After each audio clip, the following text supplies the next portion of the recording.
Grande es este misterio de la piedad.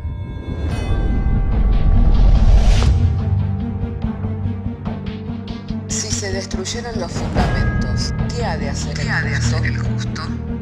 Porque con un solo sacrificio hizo perfecto para siempre a los santificados. Justificados por la fe, tenemos paz para con Dios. Juntamente con Él nos resucitó y nos hizo sentar en los lugares celestiales con Cristo Jesús. Fundados Y firmes en la fe, tenemos paz para con Dios. Bienaventurados los pobres en espíritu, porque de ellos es el reino de los cielos. Bienaventurados los que lloran, porque ellos recibirán consolación. Bienaventurados los mansos, porque ellos recibirán la tierra por heredad. Bienaventurados los que tienen hambre y sed de justicia, porque ellos serán saciados. Bienaventurados los misericordiosos, porque ellos alcanzarán misericordia. Bienaventurados los de limpio corazón, porque ellos verán a Dios.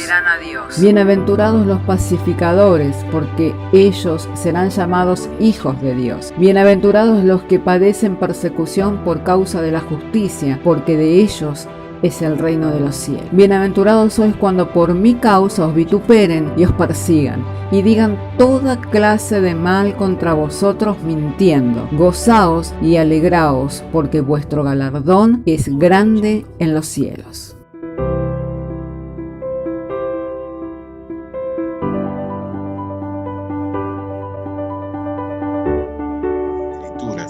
Estamos compartiendo la carta a los Efesios. Recuerdan que venimos compartiendo ya en 2 reuniones la carta a los Efesios y hemos compartido ya todo el capítulo 1.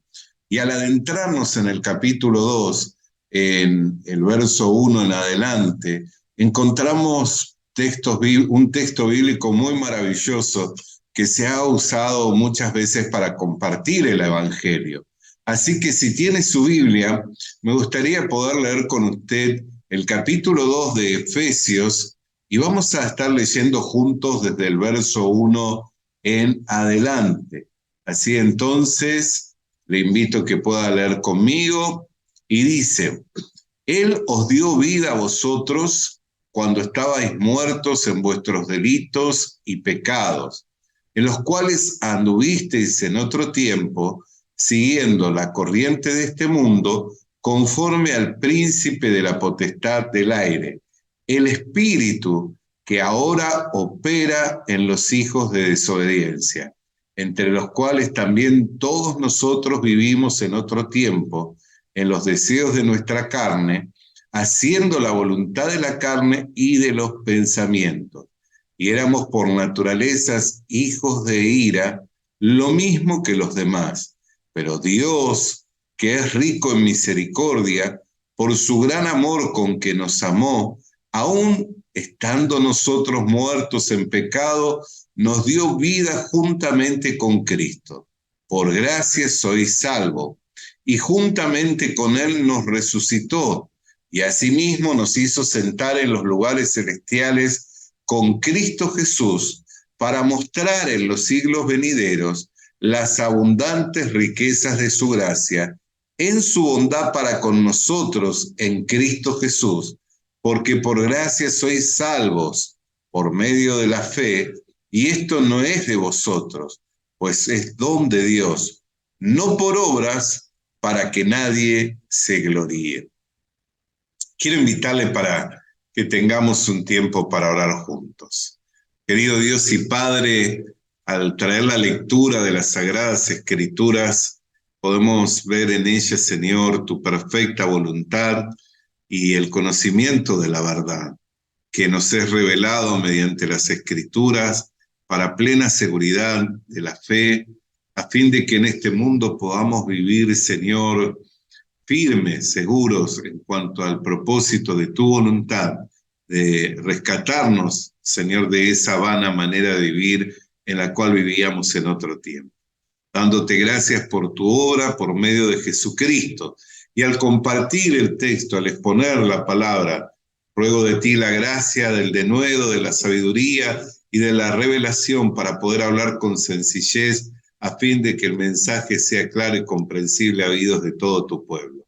Por medio del Señor Jesucristo te lo pido y te doy gracias. Amén. Hermanos queridos, ¿cuán importante es la salvación? El capítulo 2 de Efesios nos es claro en cuanto a cómo es que hemos recibido la salvación. Dice, no es de vosotros, es un don de Dios la salvación. Por tanto, no hemos de esperar a hacer algo por nosotros mismos para ser salvos, sino que debemos de recibir esa gracia que nos fue otorgada en Cristo Jesús. Por eso cuando leemos el capítulo 2, el verso 8 dice, y esto no es de vosotros, pues es don de Dios. Y el verso 9 lo afirma y lo reafirma. No por obras, para que nadie se gloríe. O sea, al no ser nuestro, la obra de la salvación, al ser de Dios, no depende de lo que yo hago, sino depende de aquello que yo he recibido, lo cual lo he recibido por medio de la fe. ¿Por qué? Porque en cuanto a la salvación, Dios nos da la seguridad mediante la obra consumada de Jesucristo en la cruz del Calvario. Pero este es un tema del cual nosotros ya en reiteradas veces lo hemos hablado, lo hemos expuesto y lo hemos compartido. Y yo quisiera referirme a los primeros versículos de este capítulo 2 para que veamos el valor que tiene la salvación. ¿Por qué? Porque dice que antes de que nosotros fuéramos salvos, en ese otro tiempo del cual habla el capítulo 2, verso 2, seguíamos la corriente de este mundo conforme al príncipe de la potestad del aire, el espíritu que ahora opera en los hijos de desobediencia. Las personas subestiman el poder de ese espíritu, diciendo yo puedo dominar esta situación.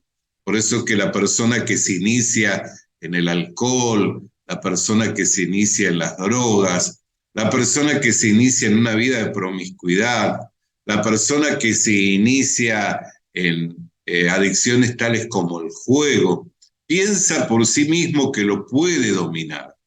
No se da cuenta que es el espíritu que opera en los hijos de desobediencia, sino que cree que es él mismo, por sí mismo, complaciendo esos deseos y creyendo tener el poder de dominarlo. Pero después de pasado el tiempo, cuando esa autoconfianza y esa percepción que uno tiene de querer y de creer que puede dominarlo, se va convirtiendo en un yugo, se van convirtiendo en pesadas cadenas, entonces ahí viene la tristeza. ¿Por qué? Porque la vida comienza a denigrarse. La persona que se alcoholiza, todos sabemos el efecto del alcohol y cómo terminan las personas alcoholizadas. Las personas que se drogan, también sabemos cuál es el efecto de las drogas y en cuanto a cómo las personas viven bajo esos efectos. Pero todos ellos, cuando comenzaron, creyeron por sí mismos que podían dominarlo, creyeron que podían tener el control. No pensaron que había un espíritu que estaba operando. Vio, cuando la Escritura habla que es un espíritu que opera, está dándonos la idea de aquel, por ejemplo, que conduce una locomotora. La locomotora tiene gran fuerza, ¿no? ¿Cuántos vagones arrastra? ¿Pero qué requiere la locomotora?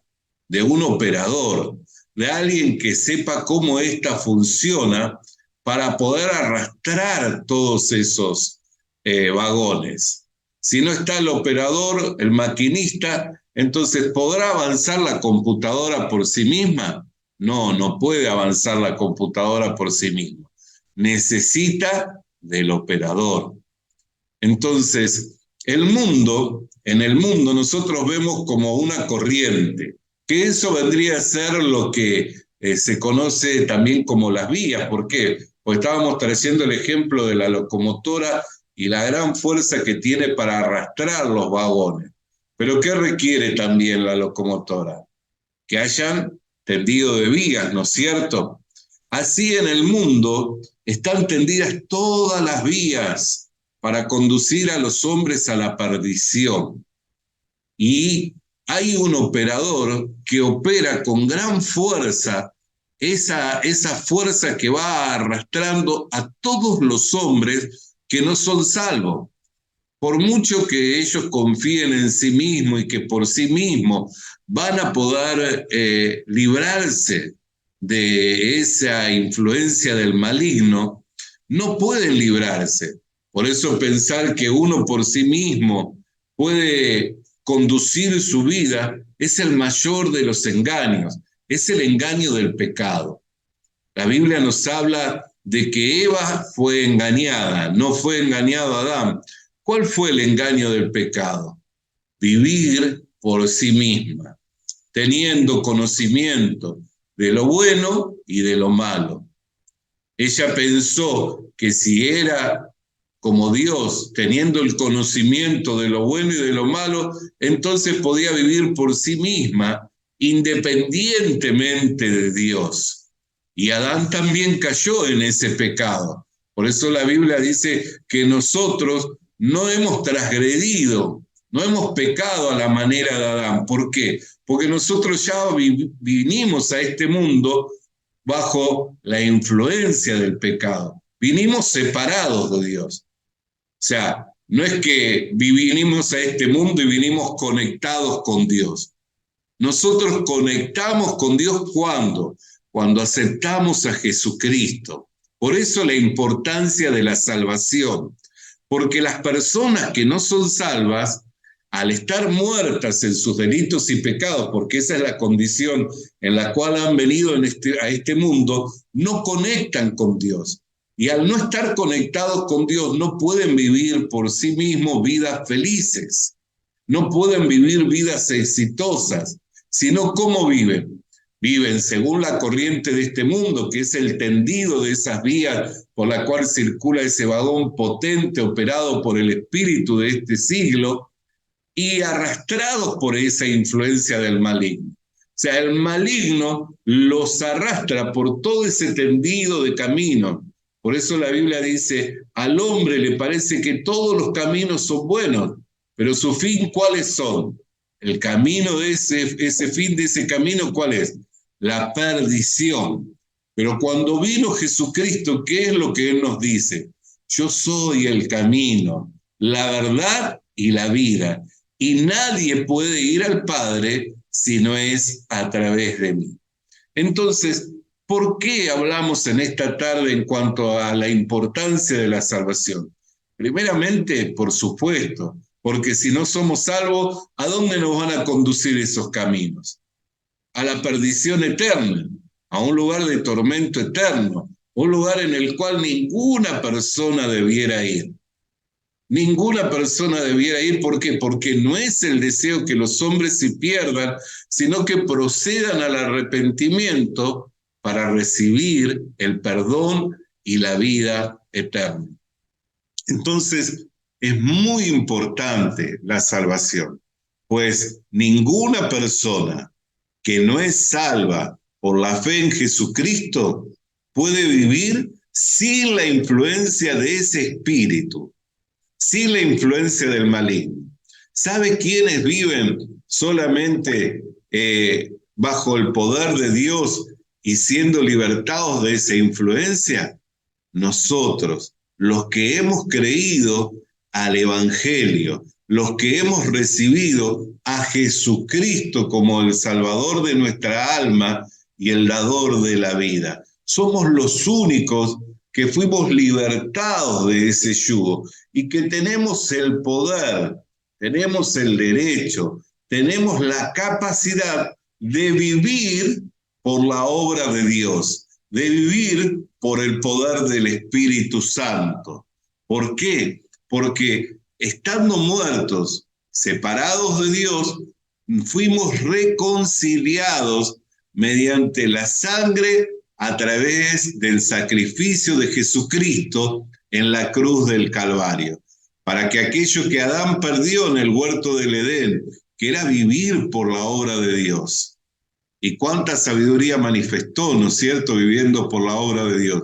Él podía sojuzgar toda la tierra, porque a él le había sido dado sojuzgarla, enseñorearse. ¿Qué quiere decir sojuzgar? Ordenar, establecer, sostener. Él era el que emitía el juicio, por eso vinieron todos los animales a él y él fue el que le dio el nombre. Y se llaman según el nombre que Adán le dio. ¿Por qué? Porque a él le había sido dado el sojuzgar la tierra. Podían comer de todos los árboles que había en el huerto del Edén, aún del árbol de la vida. De lo único que no debía de haber comido era del árbol de la ciencia del bien y del mal. ¿Por qué? Porque el día que de él comiera, ciertamente moriría. Quedaría separado de Dios, conociendo lo bueno y conociendo lo malo, ya no iba a vivir por la obra de Dios, ya no iba a vivir por el poder de Dios, sino que iba a vivir por su voluntad propia. Juzgando, esto es bueno, aquello es malo, aquello es malo y esto es bueno. Entonces, ¿cómo es esa vida? Vivir por la voluntad de uno mismo, vivir por la sabiduría de uno mismo, vivir bajo el entendimiento de uno mismo. Por eso que hay personas que dicen, si yo no lo siento, si a mí no me parece, nadie me convence. ¿Qué muestran que viven? Bajo el pecado, viviendo por la obra de sí mismo. Yo nunca puedo decir delante de la palabra de Dios, ni delante de Dios, ni delante de la iglesia, ni delante de aquellos que guían mi vida de creencia, si yo no lo siento, no lo hago. O si a mí no me parece, no lo hago. Yo tengo que sentirlo o a mí me tiene que parecer. No, yo tengo que vivir por la palabra de Dios. Si Dios lo dice, aunque me sea contrario, yo lo tengo que aceptar, lo tengo que recibir. Tengo que creer que si es la voluntad de Dios, Dios es el que trabaja para que esa voluntad sea llevada adelante. ¿No dice la Escritura? Él es el que produce en nosotros el querer y el hacer por su buena voluntad. O sea, cuando nos revela su voluntad en su palabra, nosotros vemos la voluntad de Dios que en este mundo vivamos santa y piadosamente. Entonces decimos, qué bueno, qué maravilloso, cuán glorioso es vivir santa y piadosamente. Pero no voy a vivir por mi obra, sino por la voluntad de aquel que dice que yo debo vivir santa y piadosamente. Entonces, ¿qué poder es el que opera? El poder de Dios. ¿Quién es el que obra? ¿Quién es el que trabaja en favor de que esa voluntad sea llevada a cabo y se cumpla en mi vida? Dios mismo. Por eso, ¿qué es lo que dice el apóstol Pablo? Pero Dios, versículo 4 del capítulo 2, que es rico en misericordia, por su gran amor, fíjese todo lo que revela esta carta, con que nos amó, aún estando nosotros muertos en pecado, o sea, estábamos separados de Dios, no conectábamos con Dios, vivíamos por voluntad propia, nos dio vida juntamente por Cristo. Por gracia soy salvo. Y mira ahora lo que dice, verso 6. Y juntamente con Él nos resucitó y asimismo nos hizo sentar en los lugares celestiales con Cristo Jesús. Y acá preste atención. ¿Para qué? Para mostrar en los siglos venideros las abundantes riquezas de su gracia en su bondad para con nosotros en Cristo Jesús. Entonces vemos, Dios rico en misericordia, gran amor, nos amó. Estábamos nosotros muertos, pero nos dio vida a Él, Dios nos dio vida. Y Él es el que también nos resucita, y el que también nos hace sentar en los lugares celestiales. ¿Y lo hace para qué? Para mostrar en los siglos venideros las abundantes riquezas de su gracia. Por eso la Escritura dice, no se enciende una luz para ponerla debajo de la mesa, sino que cuando se enciende se la pone en alto.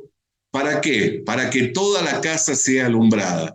Y luego, ¿qué es lo que nos dice la Escritura?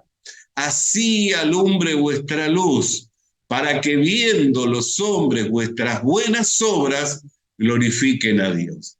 Entonces, el que se cumplan esas obras en nosotros no es de parte de nuestra, sino es de parte de Dios y de su voluntad, bien clara y expresada en el capítulo 2 de esta carta a los Efesios, diciéndonos: Dios, quien nos amó por su gran misericordia, estábamos muertos pero nos resucitó, nos dio vida juntamente con Cristo, nos sienta en los lugares celestiales para mostrar las abundantes riquezas de su gracia en los siglos venideros. ¿Por medio de quién? Por medio de nosotros. ¿A través de quién? A través de Cristo Jesús. Amén. Por la obra de Jesucristo lo va mostrando por medio de la iglesia. Hermana querida y hermano querido, cuán gloriosa es esta carta, cuánto entusiasmo tengo por seguir compartiendo esta carta. Y la semana que viene sabe que vamos a compartir el verso 10. El capítulo 2, verso 10 de esta carta es maravilloso, es muy glorioso. Así que le invito para estar atenta, le invito para estar atento y continuar con esta meditación sobre la carta a los Efesios juntos. Y no deje de orar para que Dios nos dé espíritu de sabiduría, de revelación en su palabra. Y comparta con otros esta enseñanza. Usted sabe que siempre quedan estas enseñanzas grabadas para que luego puedan ser replicadas, compartidas con otros, y que de esa manera muchos otros puedan oír y puedan recibir la palabra de Dios. Aprovechemos el tiempo que estamos viviendo, el tiempo de las comunicaciones. Conectemos aquellas personas que están sin Dios con el Evangelio a través de estas herramientas, compartiendo y replicando lo que por gracia hemos recibido. Recuerden que al recibir, ¿qué lo hace eso? Deudor, deudora, porque de lo que de gracia recibió, también lo tiene que compartir de gracia. Les tiendo un apretado abrazo, un cálido saludo y gracias por compartir con nosotros este tiempo tan especial que es el tiempo que meditamos en la palabra de Dios. Les saludo y le abrazo en el amor del Señor y siga con nosotros compartiendo estos tiempos, ya sea a través de este recurso o en nuestros lugares de reunión. En la iglesia, allí en Avenida La Valleja 914 o en la ciudad de San Carlos, Rincón 1025. Que el Señor le bendiga. Nuestro tiempo aquí ya está prácticamente finalizando, pero seguimos. Visita nuestras redes sociales. Suscríbete activando la campanita. Comparte con nosotros el mensaje de la palabra de Dios.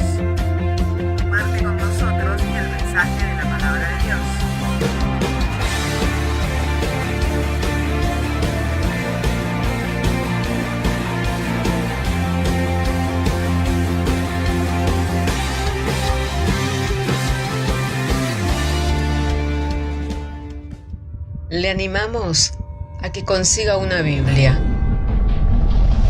porque en ella encuentra la mente de Dios, el estado del hombre, el camino de salvación, la muerte de los pecadores y la felicidad de los creyentes. Sus doctrinas son santas, sus mandamientos son obligatorios, sus historias son verdad y sus decisiones inalterables. Léala para ser sabio, crea en ella para ser salvo y póngala en práctica para ser santo. Ella contiene luz para guiarle, alimento para reforzarle y consuelo para alentarle. La Biblia es el mapa del viajero, el bastón del peregrino, la brújula del piloto, la espada del soldado y la carta del cristiano.